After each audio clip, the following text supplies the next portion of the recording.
Richard Hughes' resignation as chair of the Office for Budget Responsibility is not merely a footnote to Rachel Reeves' autumn statement. It is a small earthquake at the very centre of Britain's fiscal credibility. The OBR was created to prevent chancellors massaging numbers for political gain, and when the watchdog itself mishandles market-sensitive documents, public trust fractures completely.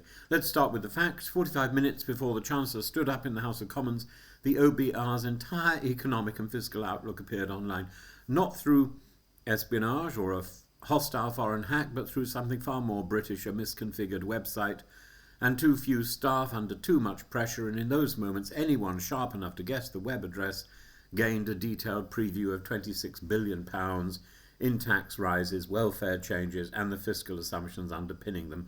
Reuters accessed the file at 11:41 a.m. The world knew the budget before Parliament did. That alone is humiliating, but the internal report went further. It described the incident as the worst failure in the OBR's 15-year-long history.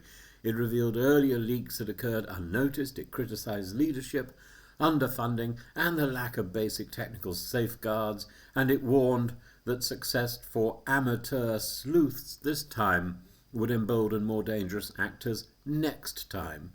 Richard Hughes then did the only honourable thing left to him. He took full responsibility. It's taken a day or two. In his resignation letter, he stressed that the OBR must move on from a regrettable incident and regain the confidence that it has been its entire reason for being. His departure is courteous and dignified, but leaves a glaring question. Who else should take responsibility? Because while this began as an IT failure, it has not remained a purely technical story. The Chancellor herself is under intense scrutiny. 5 days before warning the public of a huge black hole in public finances, she had been told by the OBR that there was in fact a surplus, no black hole at all.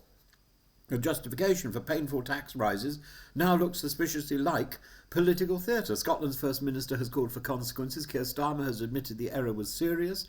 For a government that campaigned on restoring credibility, that's a bruising admission. And the leaked document adds chaos to a budget already dogged by accusations of misleading briefings, market confusion, and cabinet colleagues left in the dark. Opposition MPs are now asking a sharp question. If Reeves attempted to shape the narrative through warnings of crisis, was the leak merely an inconvenience, or did it expose a deeper distrust between ministers and the public? There's also the constitutional dimension. Parliament must be the first to know what the government proposes for taxation and spending. That convention exists to prevent markets moving on rumours before elected representatives have even spoken, and on this occasion markets and journalists digested the numbers while MPs sat waiting. The inquiry has recommended completely new arrangements for publishing these sensitive documents and increased Treasury funding to ensure the OBR is not asked to carry out complex tasks with a handful of overworked staff. Yet we should ask why it took a scandal to prompt such basic reforms. If you build your economic credibility on institutional rigour, you cannot cut corners on the institution. Where does this leave the OBR?